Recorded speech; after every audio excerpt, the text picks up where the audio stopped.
Mr. Smith. Mr. Stromer, could you tell us about who your father was and about his service in the U.S. military, what he did?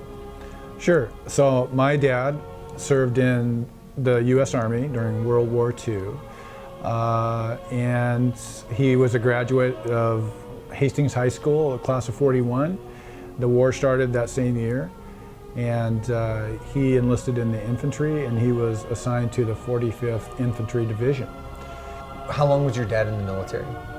He was in for, I guess it was 4 years, and served until the end of the war. So for your father, his time in the military, was it something that he spoke much about?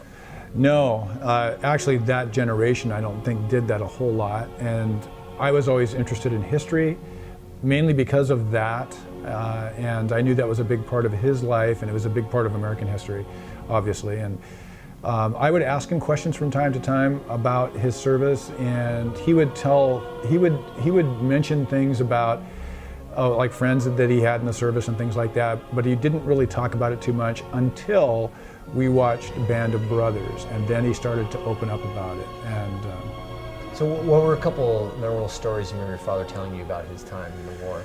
Well, he was wounded twice, and I actually still have the telegram. And a telegram is one of those things that people would be sent. People don't know about them today too much, but it was an actual document that would be sent, and it was probably the fastest way you could get information. And my grandmother received a telegram that said, "We regret to inform you that your son has been seriously wounded in action." And it was like in October of 1943. He was wounded in the Vosges Mountains of France, and he was a point, and a point is probably the least desirable job to have, because you are the person that goes up in front of everyone else and draw enemy fire.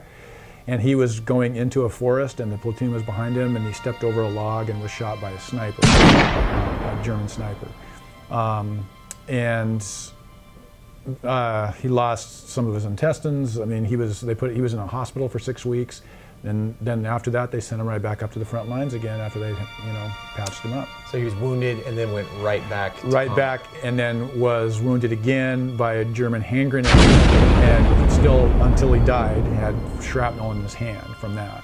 But is there anything, maybe even after watching anything your father talked about, that you were proud of that your father did? I knew that he had a Purple Heart, and my mom had told me that he had won a Bronze Star for bravery and action. And it wasn't until after his passing, when I was talking to his attorney, and he had all of these documents, and he actually won 4 Bronze Stars. Plus he had a combat infantry badge, which he never received. And so I went online and did all these sort of these back things and got him one of these, and he thought that was pretty cool before he passed. But he waved the white flag one time and took a litter, which was like what do you call those things? A stretcher. And he and another guy from the platoon went in to pick up their lieutenant who'd been shot. And when you wave the white flag, you go in, and the enemy is supposed to honor that through the Geneva Convention, and they're not supposed to shoot at you. And they actually went down this ravine and got the lieutenant, who actually died on the way back. But that was one of the stories that he had mentioned. But I was always very proud of his service. And I think that I always felt really good, because he would always make little jokes like, "Yeah, I won the war. Well, there was another guy that helped me." And I'd go and tell my friends at school, and they would, like, "What?" and all this kind of stuff. But he made light of some of the things, but deep down, he was very proud of not only his service, but all the service members. My mom served in a munition factory and made rockets. And if it hadn't been for the women in the U.S. Making planes at Boeing and doing all these things, we never would have won that war. You think about World War II and how it was a global conflict, and how there were many things associated with that. During the Holocaust, is it true that your father helped liberate a camp? There are 2 camps, Dachau and Buchenwald. So they were ordered before they went into the death camps to not give any of the prisoners food, because they've been deprived of food for so long that it could have done them damage and even killed people. And he said it was very difficult not to be able to give them food. The Germans had pulled out the day or two before and just left the prisoners who were still alive there.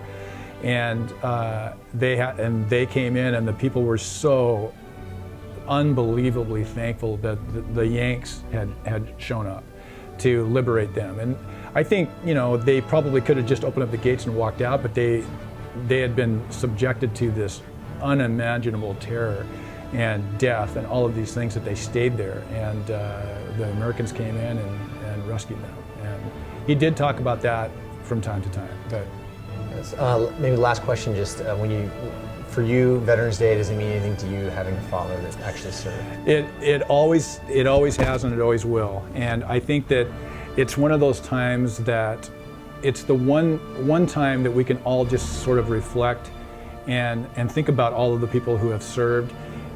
Whether it's in time of war or whether it's in time of peace, it doesn't really matter, because people have given up their lives for a period of time to dedicate that to the government to be able to either fight in a war or to help other people, provide assistance for people or anything like that. And there's part of me that thinks that all Americans who, when they reach the age of 18, maybe they go and do something for a year. Maybe it's the military, maybe it's the Peace Corps, maybe it's where you're assisting someone else, and maybe that's the debt that you pay for living in a country like this.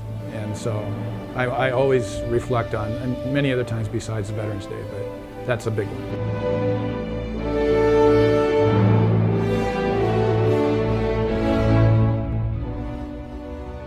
My name is Jenna Harvey, and my husband is an instructor pilot in 129 at MAS Whitby, and he is in the Navy. So what types of things does your husband do for his job in the military? He currently is an instructor, so he's instructing the new pilots on how to basically fly the planes and how to do electronic attack and how to do air-to-air combat.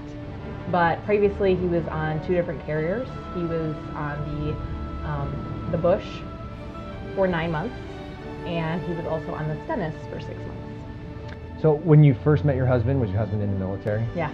Okay. So maybe talk a little bit about what was that experience like,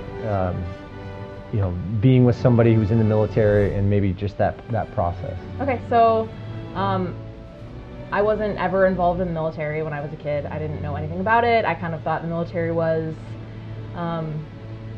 not great, I guess I could say, because I didn't have any experience with it. And then I met my husband, and he's this cute, tall, blonde, blue-eyed guy, and I was like, oh, he's all put together, and he's adorable. And I ended up moving up here 8 months after I met him and married him between deployments. So he has this crazy job where he's always flying jets, and he's also got ground jobs, and he works these insane hours. He's gone all the time. Even when he's home, he's gone for 12-hour days. I mean, he's just not home all the time. And 3 months after I moved up here, I got a devastating hit in the face. I had no job. I didn't work here yet. And my husband came home. He wasn't my husband at the time, and he said, I'm leaving in 2 weeks to go on a boat for 6 months. And I looked at him, and I ran into the closet, and I sat on the ground, and I just started crying. My life was falling apart. I didn't have a job, I didn't have any friends. I just moved here, and my husband was leaving. My boyfriend at the time was leaving. And so yeah, that was kind of a shocker.